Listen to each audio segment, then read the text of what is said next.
오늘 이 밤에 여러분 잘 나오셨고요. 우리 옆에 있는 성도들 바라보며 고백하며 인사합니다. 기적의 밤입니다. 기적의 밤입니다. 할렐루야. 오늘 이 밤이 기적의 밤인 줄 믿고 그렇게 찬양하고 말씀 듣고 기도하며 나갈 때 여러분을 통하여 그런 기적이 나타나게 될 줄로 믿습니다. 내 믿음대로 될지어다 그랬잖아요. 언제나 중요한 건 내 옆에 있는 사람의 믿음이 아니고 내 믿음이에요. 내 믿음대로 내 인생에 믿음의 역사가 나타나는 겁니다. 오늘 여러분에게 믿음이 있길 바랍니다. 할렐루야. 우리가 부자 되기를 꿈꾸는데 다른 것에 여러분 부자가 되기를 열망하지 말고요. 믿음의 부유한 자가 되도록 그걸 위해 기도하는 성도들이 되시길 간절히 바랍니다. 여러분이 믿음의 부유한 자가 되면 놀랍게도 여러분의 삶에는 믿음의 역사들이 나타나요. 믿음의 가난한 자로 살지 말라는 거예요. 믿음의 부유한 자로 사셔서 여러분의 삶에 믿음의 역사를 체험하는 그런 능력 있는 그리스도인들이 다 되시기를 간절히 바랍니다. 오늘 우리가 함께 잠시 묵상할 말씀의 주제는 희망은 하나님께 있습니다. 한번 따라해 보세요. 희망은 하나님께 있습니다. 희망은 하나님께 있습니다. 정말 여러분의 인생의 희망이 하나님께 있음을 믿는 그 믿음이 여러분의 믿음이 되기를 간절히 바랍니다. 그런 분들은 오늘 희망이 정말 어디로부터 오는지를 체험하게 되는 그런 밤이 될 줄로 믿습니다. 가만히 우리 삶을 보면 여러분 문제가 없는 인생은 아무도 없어요. 다 겉으로 보면은 문제가 없어 보이는데 그 안에 들여다보면 다 크고 작은 문제를 안고 있어요. 옛날에 아나운서로 KBS 아나운서로 그렇게 그 많은 이들의 사랑을 받았던 신은경 아나운서 여러분 아시죠? 우리 교회 제가 초대해서 또 말씀을 나누기도 하고 했잖아요. 가까이서 대화를 나눠보고 하니까 권사님이신데 서울에 있는 장충동 장로교회 권사님이신데 야, 참 어떻게 기도도 저렇게 예쁘게 잘할까? 말씀도 이렇게 들어보니까 어떻게 이렇게 말씀도 저렇게 예쁘게 잘할까? 그러니까 말을 잘해서가 아니고 저분이 영성이 깊구나 라고 하는 것을 이렇게 체험할 수 있었어요. 그런데 그런 영성들이 어디서 나왔을까? 평신도로 살면서 남다른 고난의 시간들이 있었기 때문에 가능했다 라고 하는 거예요. 그 박성범 MC하고 결혼했죠. 그래서 우리나라 당시만 해도 대표적인 그런 그 아나운서로 이렇게 알려져 있었던 그런 인물인데 정치를 하게 됐잖아요.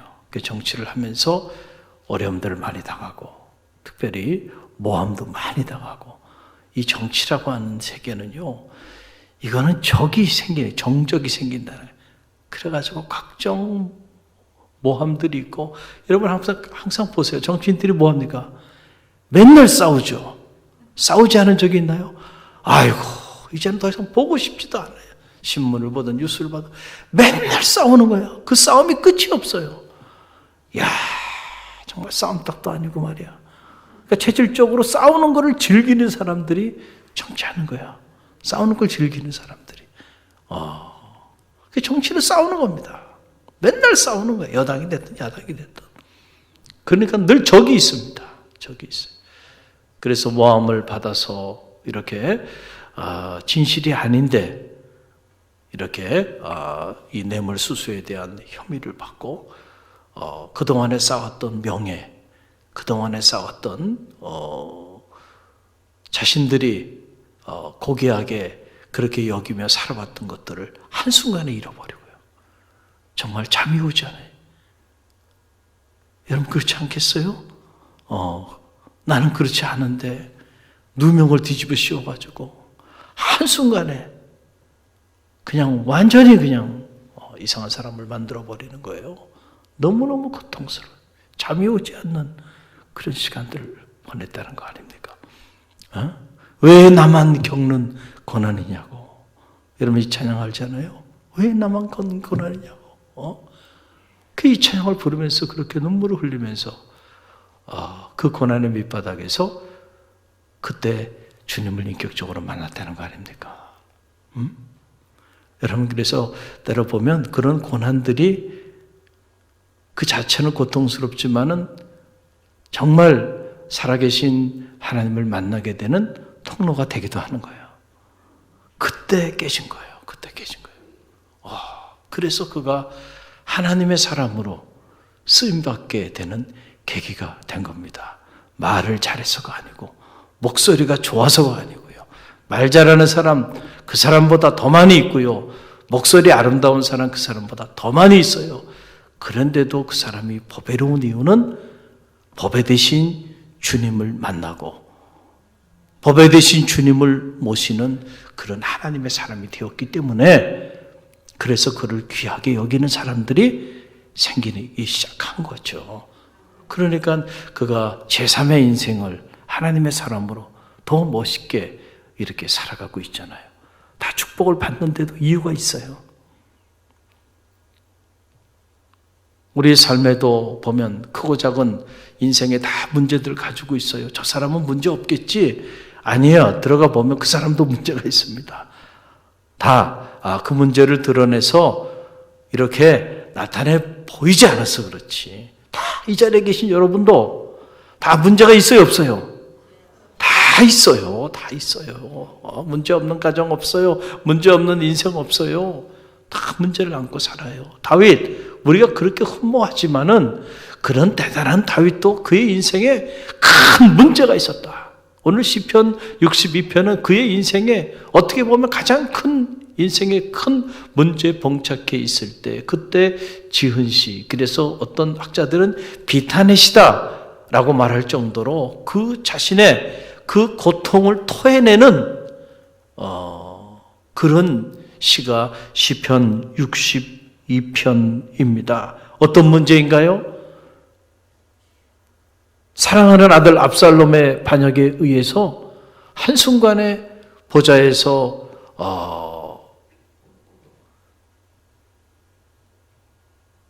자리하지 못하고 도망자가 돼서 저 요단 땅끝까지 나아가서요, 살기 위해서 그렇게 피신하여 있을 때 지은 시가 시편 62편이에요. 그러니까 여러분 한번 생각을 해보세요. 다른 사람도 아니고 자기 자식에게 배신을 당했습니다. 그리고 그동안에 믿었던 신하들에게 배신을 당한 겁니다. 그러니까 지금 죽음에 대한 이 위협, 그것도 두렵고 불안하고 고통스러웠겠지만은, 그러나 그것보다 더 고통스러운 거, 내가 그 보좌에서 쫓김 당하고 그리고 이렇게 피신길에 오른 것도 고통스러운 일이겠지만, 더 고통스러운 일은 정말 믿었던 도끼에 발등 찍힌 이 일. 내 자식만큼은 믿었는데, 그리고 다윗을 그토록 흠모하면서 따랐던 신하들, 아마도 다윗이 그 신하들을 그렇게 세우는 과정에 있어서 다윗이 그들에게 베푼 사랑이 있었을 텐데, 그런데 아들 압살롬에게 넘어가서요, 앞에서는 뭐 했다는 거예요? 다윗을 축복했어요. 앞에서는 하는 말들이 다윗 앞에서 다윗에게 충성을 고백했어요. 그런데 뒤에서는 무슨 짓 하고 있었어요? 기회만 되면 그 보좌에서 다윗을 끌어내리려고 그렇게 모의했다. 뒤에서는 그런 행동을 한 거예요. 그리고 속마음으로는 다윗을 저주했다는 거예요. 그러니까 겉으로는 다윗을 축복했어. 겉으로는 다윗에게 충성을 고백했어. 그런데 마음속으로는 뭐 했어요? 다윗을 저주하고, 뒤에 가서는 무슨 짓을 했어요? 어떻게 해도 다윗을 보좌에서 끌어내리려고 말이죠. 그렇게 작당 모의를 했다는 거 아닙니까? 여러분, 그 사실을 누가 알았어요? 다윗이 알게 됐어요. 그러니 여러분, 그 고통이 얼마나 컸을까? 오늘 시편 62편 3절로 4절 말씀 보게 되면 그 기록이 나와요. 다윗이 자신이 겪었던 그 고통의 시간들에 대한 내용을 기록하고 있는데, 시편 62편 3절로 4절 함께 읽어봅니다.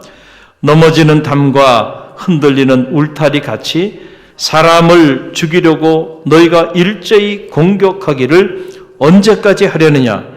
그들이 그를 그의 높은 자리에서 떨어뜨리기만 꾀하고 거짓을 즐겨하니 입으로는 축복이요 속으로는 저주로다 그랬어요. 야, 좀 지금 이제 사랑하는 아들 압살롬과 그리고 그와 함께 작당 모의를 한 신하들이 총공세를 해서 지금 다윗을 잡아 죽이기 위해서 다윗을 찾아 헤매고 있는 상황이에요. 위기죠, 위기. 목숨이 천곽에 달려있는 이런 큰 위기 가운데 놓이게 되었는데 이것보다 더 큰 인생의 위기는 믿었던 사람들이 이럴 수가 있는가. 알고 봤더니 이놈들이 말이야. 앞과 뒤가 달라요. 여러분, 제가 중학교 때 윤리 시간에 배운 단어 지금도 잊혀지지 않아요. 다른 건 다 잊어먹었어도요. 그 윤리 시간에 배운 단어 하나, 그 신독이라는 단어. 신독. 홀로 있을 때도 뭐 하라는 거예요? 신실하라는 거예요. 혼자 있을 때도. 우리가 믿음의 길을 걸어가면서도 홀로 있을 때도 신실한다는 건 뭐예요? 사람이 앞과 뒤가 같아야 한다는 거예요. 그 앞에서, 사람들 앞에서 하는 행동하고 뒤에서 행동하는 행동이 너무 달라. 그 사람 앞에서 하는 말하고 뒤에서 하는 말이 달라.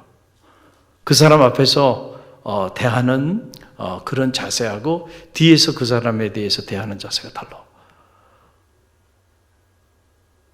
여러분, 우리가 이렇게 살아가면 안 된다니까. 특별히 우리 신앙인들이 이렇게 살면 안 돼. 신독. 내가 홀로 있을 때도 그 사람이 없을 때도 신실해야 돼. 할렐루야. 우리가 하나님의 교회에서도 신실해야 되지만 가정에서도 신실해야죠. 근데 앞에서는 그냥 가슴 아첨을 다 떨어. 뒤에 가서는 엉뚱한 얘기하고 돌아다녀. 이런 사람들이에요. 이런 사람들. 압살롬이 그랬고 당시에 누가 그런 거예요? 그 신하들이 그런 거예요. 다 거짓이었다는 거죠. 알고 보니까. 앞에서는 축복을 하고 앞에서는 충성을 맹세하면서 나가는데 뒤에서는 한다는 행동들이 다 보니까는 다 뭐예요? 어떻게 하면은 보좌에서 끌어내릴까? 이걸 연구하고 있고 속으로는 다윗을 저주하고 있었다. 여러분, 우리가 사람을 속일 수는 있지만은 잠시, 그러나 하나님을 속일 수 있을까요? 그럴 수는 없어요. 손으로 하늘을 가려요? 여러분, 어떻게 가립니까? 그럴 수가 없죠. 그래서 신실하신 하나님, 그 하나님은 그분의 공의대로요. 결국 우리가 심은 대로 거두는 겁니다. 거짓을 심으면 거짓을 거둬요. 사랑을 심으면 사랑을 거둬요. 충성을 심으면 충성을 거둬요. 그러니까 내가 무엇을 뿌리며 사느냐가 내 인생의 미래를 결정한다. 할렐루야.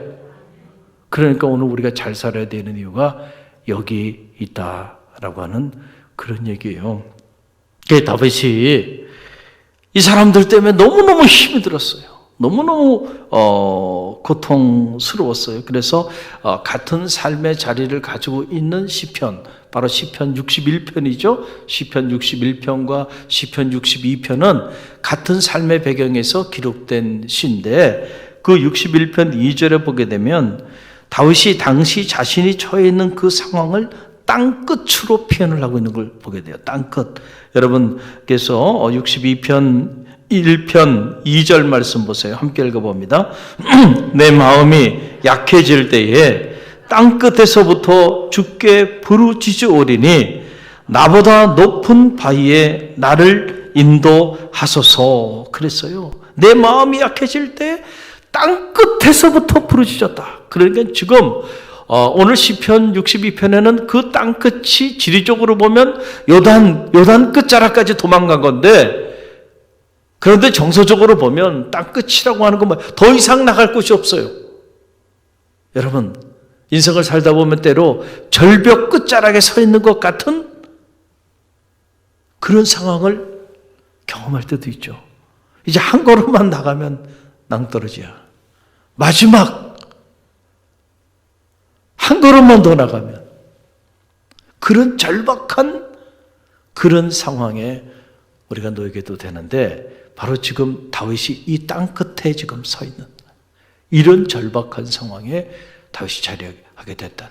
자, 그러면 다윗이 그런 인생의 큰 문제를 어떻게 극복하고 그런 인생의 큰 문제를 어떻게 헤쳐나갈 수 있었을까? 우리는 그게 궁금하잖아요. 그렇잖아요? 문제가 아니고요. 문제 가운데 있을 때 그 문제를 어떻게 해결해 나가느냐. 이것이 바로 위기관리 능력이고요. 이런 탁월한 위기관리 능력을 가진 사람들이 하나님께 쓰임받는 거예요. 할렐루야. 오늘 우리가 다윗을 통해서 배웁니다. 다윗이 이런 땅끝이라고 하는 절벽 끝자락에 서 있는 것 같은 이 절대절명의 절박한 위기 상황 속에서 그가 어떻게 자신의 위기를 극복해 나갔는가. 오늘 이 짧은 말씀은 그 비밀을 우리에게 계시해주고 있는데 첫째 보게 되니까 그가 잠잠히 하나님만 바랐다는 거예요. 뭐 했다고요? 잠잠히 하나님만 바랬다. 참 이 말씀이 참 놀라운 말씀이 아닐 수가 없어요. 5절 말씀이 그 말씀이죠. 우리 함께 읽어봅니다. 5절. 나의 영혼아 잠잠히 하나님만 바라라. 그러는 거예요. 잠잠히 하나님을 바랬다. 여러분, 우리는 인생을 살다가 이렇게 예기치 않은 억울한 일을 당하든지 아니면 예기치 않은 어떤 큰 문제와 위기 가운데 봉착하게 되면은 사실은 잠잠한다는 게 쉽지가 않습니다. 그렇죠? 그래서 자꾸 막 사람들이 불평하고 원망하는 거는요, 왜 불평하고 원망하냐 하면은 두려움 때문에 그래요. 두려움 때문에. 어떤 두려움? 자기에게 닥쳐진 이 인생의 이 문제가 자기 삶을 무너뜨릴 것 같은 그 두려움 때문에 뭐 하는 거예요? 소리 지르는 거예요. 그 두려움 때문에 뭐 하는 거예요? 불평하고 원망하면서 모든 책임을 남에게 다 전가하는 겁니다. 그게 다 두려움으로부터 오는 거예요. 그래서 여러분, 이 동물의 세계도 이렇게 보면은요, 저는 참 이 애완견을 너무너무 사랑하는데 직접 키우지는 못해요. 이유는 아시겠죠? 이유는 얘기 안 할래요. 얘기하면 또 오늘 밤에 힘들어집니다.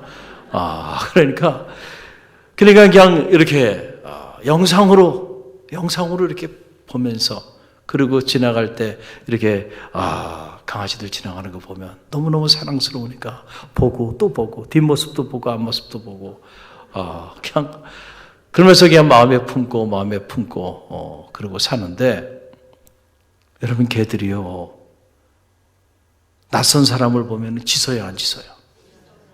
짖죠. 그리고 이렇게 조금 지방으로 이렇게 나가게 되면은 개들을 이렇게 애완견으로 가정에 이렇게 키우는 게 아니고 보통 어떻게 해요? 마당에다가 이렇게 키워요. 그래서 그 마당에 이렇게 지나갈 때 되면은요, 그 개들이 막 짖기 시작하니까요, 무서워서 지나가는 게 무서워요. 저처럼 개를 좋아하는 사람도 무섭습니다. 왜냐하면 나는 저기감이 없는데 그들은 나를 향해서 막 짖거든요. 짖는 거 보면은 우리가 생각하기에, 야, 저놈들이 감히 우리를 해하려고 그렇게 막 짖는다고 생각하는데, 그게 아니고요, 두려움 때문에 짖는다는 거예요. 자기 두려움 때문에. 혹시 자기를 해치러 오는 것은 아닌가? 그 적에 대한 두려움 때문에, 그 두려움을 극복하기 위해서, 그래서 자신이 적보다 강한 사람이라고 하는 것을 드러내기 위해서 뭐 하는 거예요? 짖는 거예요. 그래서 내게 더 오지 말라는 거예요. 사실은 두려워가지고, 겁 때문에, 겁이 많아가지고 짖는 건데, 우리가 보기에는 그 소리만 들어도요, 무서워서 우리가 또 도망가잖아요. 다 두려움 때문에 짖는다는 거예요. 두려움 때문에. 그러니까 우리가 이런 크고 작은 인생의 문제 앞에 봉착하게 되면 사람들이요, 이 강아지가 부르짖듯이 말이죠, 그냥 잠잠히 침묵하며 고요히 있으면 좋은데 그게 안 된다니까요. 그게 안 돼. 그래서 어떻게 해요? 그냥 불평하고 원망하고, 그렇죠? 예, speak out을 하는 거예요. 그냥 막 그리고 책임을 막 전가하고, 그 다 두려움 때문에 그런 거예요. 두려움 때문에. 그래서 이거를 자기 방어 기제라고 그러는 거예요. 자기를 방어하기 위해서 심리적으로, 그래서 그렇게 표현을 하면서 자기를 보호하려고 그런 행동들을 하게 되는데요. 다윗이 잠잠했다는 거예요. 할렐루야. 우리가 때로는 믿음의 길을 걸어가면서요, 예기치 않은 인생의 문제 앞에 봉착할 때 하나님 앞에서 뿐만 아니고 사람과 세상 앞에서 침묵하는 법을 배워야 돼. 할렐루야.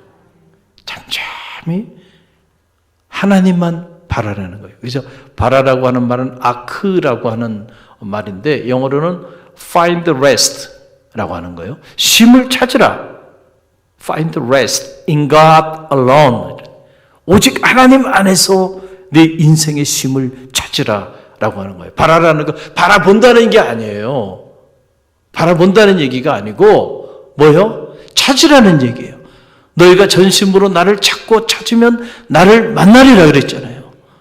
우리가 세상이나 사람 앞에 잠잠하고, 그리고 누구를 찾으라는 거예요? 하나님을 찾으라는 거예요. 내 인생의 문제, 그 감당할 수 없는 인생의 문제에 봉착해 있을 때 살 길을 누구에서 찾으라는 거예요? 하나님에게서 찾으라는 거예요. 그런 사람들에게는 희망이 있는 거예요. 근데 우리는 자꾸 살 길을 하나님에게서 찾는 것이 아니고 자꾸 살 길을 사람에게서 찾고 세상에서 찾는단 말이에요. 문제가 터져요. 자녀의 문제가 됐든 가정의 문제가 됐든 경제적인 문제가 됐든 내 진로의 문제가 됐든 어떤 삶의 문제든 간에 내가 감당할 수 없는 그런 문제가 터지면 문제를 해결하기 위하여 뭔가 좀 힘이 있는 사람, 이 문제를 좀 해결해 줄 수 있는 그런 사람들을 찾아서 세상을 향하여 동분서주한다는 거예요. 그런데 다윗은 놀랍게도요, 우리가 생각하면 다윗이 그래도 그 높은 보좌에 올랐던 사람인데 그래도 인맥이 있지 않았겠는가? 그러면은 이런 위기 상황에 땅끝에 놓여 있을 때 그래도 자기를 도와줄 만한 그런 사람들을 좀 알아보고, 아니면 좀 도움을 줄 수 있는 그런 군사들을 좀 모집하고, 뭐 그런 쪽으로 좀 살 길을 찾아서 알아볼 만 하잖아요. 우리 같으면 그러지 않았겠느냐 말이에요. 그렇게 하지 않겠어요? 다윗이 그러지 않았어요. 잠잠, 사람 앞에 잠잠했다. 그러고는 살 길을 누구에게서 찾았어요? 하나님에게서 찾았다네. 여러분, 오늘 이 밤에 적어도 이 자리에 나오신 분들은 여러분의 인생의 살 길을 하나님에게서 찾는 분인 줄 믿습니다. 그래서 여러분들 귀하신 분들이에요.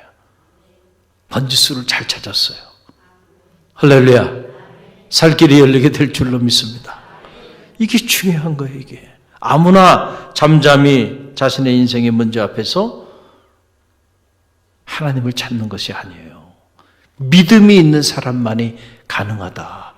왜 우리가 하나님만 바라야 할까? 왜 하나님만을 우리가 찾아야 할까? 우리 인생의 문제 앞에서 다윗은 오늘 이 짧은 말씀을 통해서 이 이유에 대한 답을 우리에게 주고 있어요. 왜냐하면은 나의 희망이 하나님께로부터 온다라고 하는 사실을 다윗은 알았기 때문에, My hope comes from God. 하나님으로부터 온다는 게 내 희망이. 여러분, 믿음이라는 건 뭐예요? 저는 여러분의 믿음이 바로 이것이 여러분의 믿음이 되기를 간절히 바랍니다. 여러분의 인생의 희망이, 여러분의 자녀의 희망이, 여러분의 가정의 희망이 어디로부터 옵니까? 사람에게로부터 옵니까? 아니면 잠시 잡았다가 무너지는 세상 권력으로부터 옵니까? 뭐로부터 옵니까? 하나님으로부터 온다라고 하는 이 사실을 받아들이는 믿음이 오늘 이 밤에 여러분 가운데 있기를 간절히 바랍니다. 다윗은 적어도 이 믿음이 있었어요. 그래서 여러분 보세요. 이 5절 말씀을 우리가 full로 이렇게 다시 묵상해 보면, 자, 5절 말씀 우리 함께 읽어봅니다. 나의 영혼아 잠잠히 하나님만 바라라. 물은 나의 소망이 그로부터 나오는도다. 자, 나의 영혼아 잠잠히 하나님만 바라라. 왜? 이유가 어디 있는가? 그 이유는 다른 데 있지 않고 나의 희망이 어디로부터 온다고요? 하나님께로부터 온다. 이 믿음이 흔들리지 마시기를 주님의 이름으로 간절히 축원드립니다.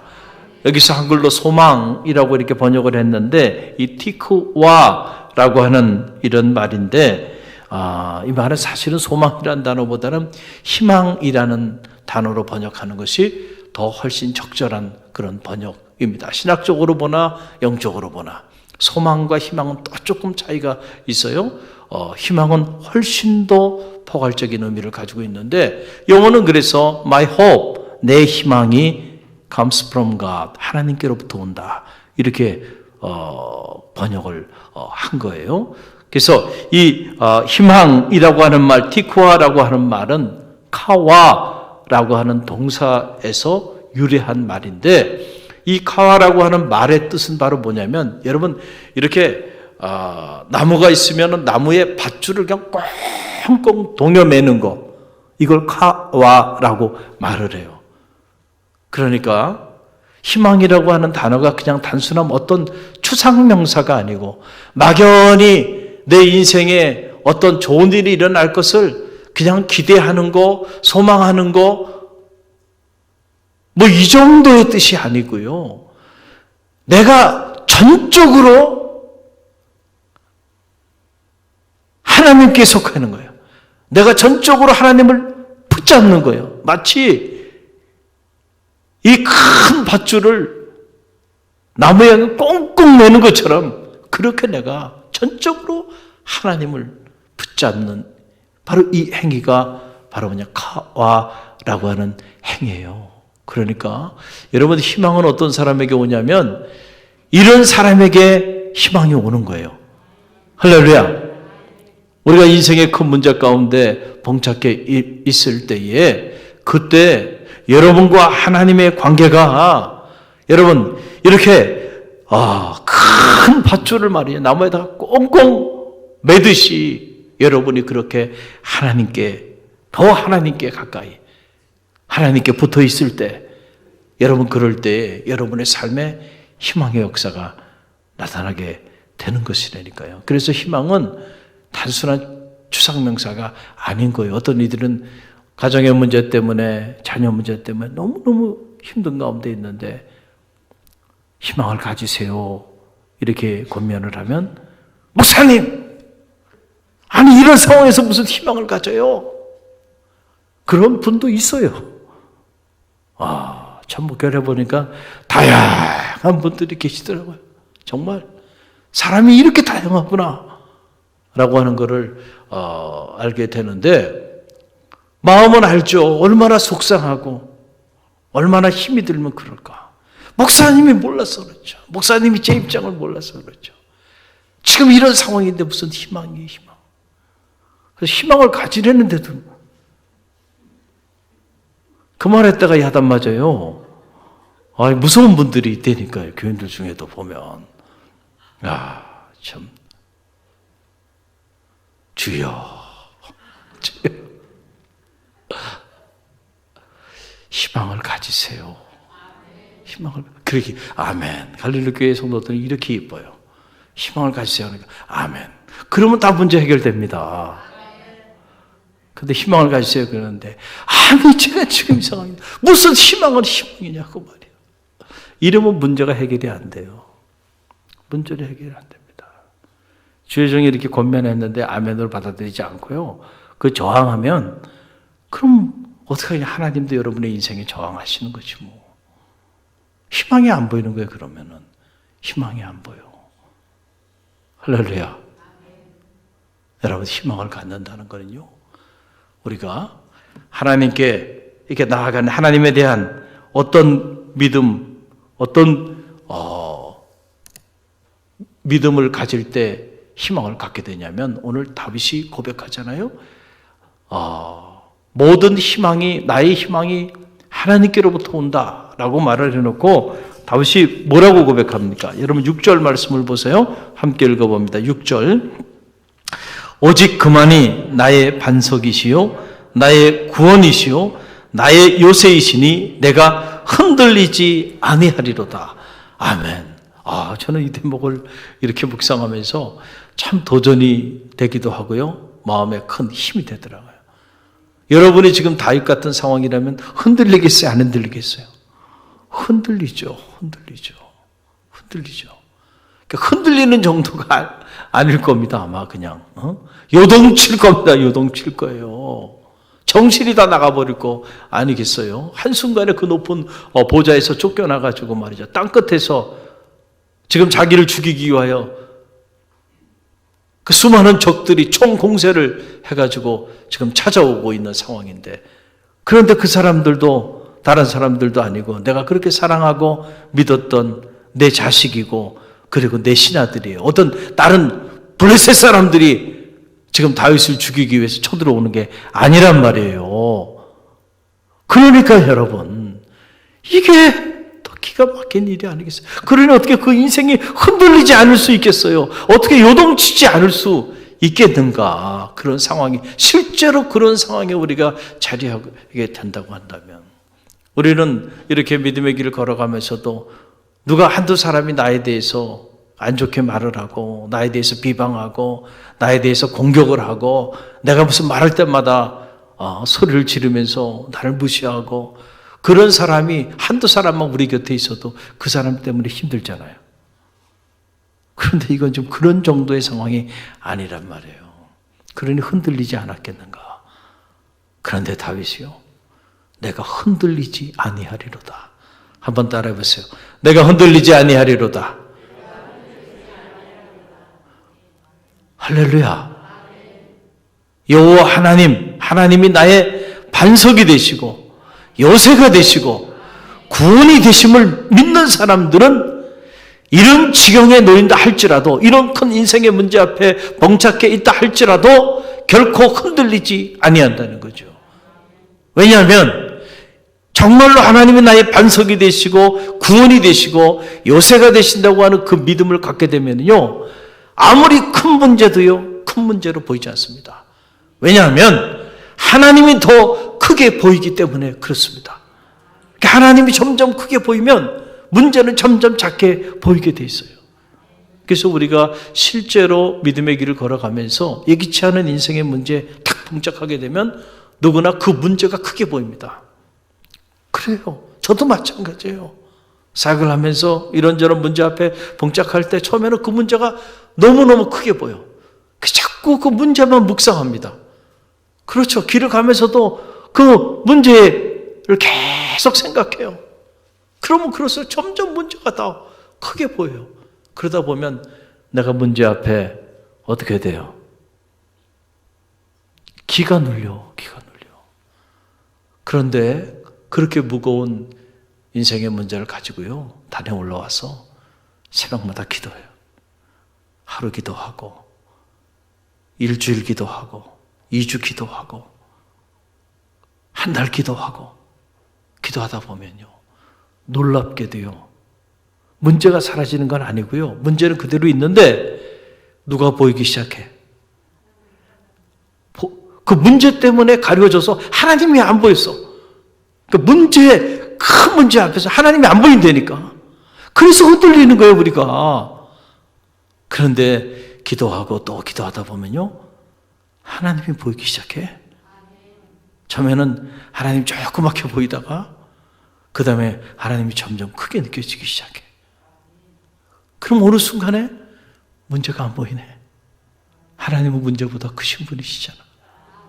할렐루야. What is impossible in man is possible in God. 사람이 할 수 없는 그 일을 하나님은 하실 수 있나니라. 우리에게 감당할 수 없는 그 큰 인생의 문제도 하나님에게는 아무런 문제가 되지 않을 수 있다는 사실을 믿으시길 바랍니다. 어느 순간에 기도하다 보면 이런 믿음의 배짱이 생기고요, 하나님이 오늘도 살아계신 하나님, 나와 함께 하시는 하나님, 나의 구원이 되시고 나의 반석이 되시고 나의 요새가 되시는 그 하나님을 내가 느끼고 경험하게 된다. 그때부터는 담대해지는 거예요. 그리고 더 이상 문제 때문에 내가 흔들리지 않는 그런 삶을 살게 되는 역사가 나타나는 거예요. 다윗이요, 문제가 없어서 그렇게 위대한 인물로 쓰임받은 게 아니고요, 감당할 수 없는 수없이 많은 문제들이 있었지만은 그 인생의 문제를 잠잠히 하나님만을 바라보고, 그리고 자기 인생의 모든 희망이 하나님께로부터 도움을 믿고 하나님만이 나의 반석이시고 구원이시고 요새이심을 굳게 신뢰하며 나갔기 때문에 세상이 그를 흔들고 사람이 그를 흔들고 그가 믿었던 사람들이 그의 인생을 흔들었지만 그럼에도 불구하고 결코 흔들리지 않는 인생을 살게 됐다는 거예요. 이 다윗의 뿌리 깊은 영성이 오늘 이 밤에 여러분의 영성이 되길 바랍니다. 오늘 이 밤에 여러분 어떤 인생의 문제를 가지고 나왔어요? 흔들리지 마시길 바랍니다. 잠잠히 하나님만 바라세요. 그리고 모든 희망이 하나님께로부터 온다고 하는 이 믿음이 여러분 가운데 자리하게 되기를 바랍니다.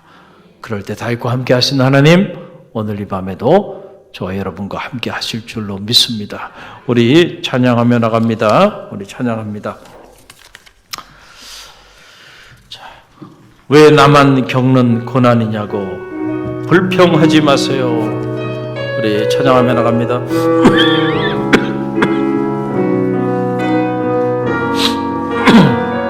주님, 왜 나만 겪는 고난이냐고 불평하지 마세요. 고난에게 편에 있는 주님이 주실 주고 미리 보면서 감사하세요. 너무 견디기 힘든 지금 이 순간에도 주님이 일하고 계시잖아요.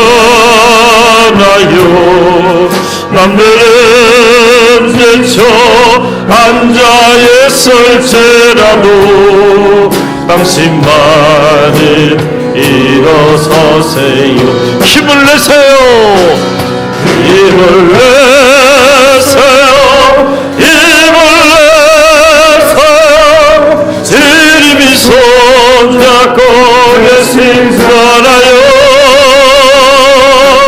주님이 나와 함께함을 믿는다면 어떤 고통도 이길 수 있잖아요.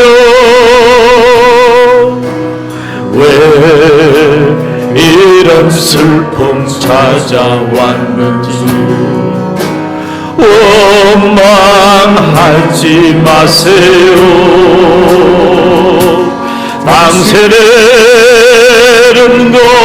오후가 주님께 받으리되 더욱 많음에 감사하세요. 너무 견디기 힘든 지금 이 순간에도 주님이 일하고 계시잖아요. 남들은 지쳐 앉아있을지라도 당신만은 일어서세요. 힘을 내세요. 힘을 내세요. 힘을 내세요. 주님이 손잡고 계시잖아요. 주님이 나와 함께함을 믿는다면 어떤 영혼도 이길 수 있잖아요. 우리 이 시간에 함께 기도하기를 원합니다.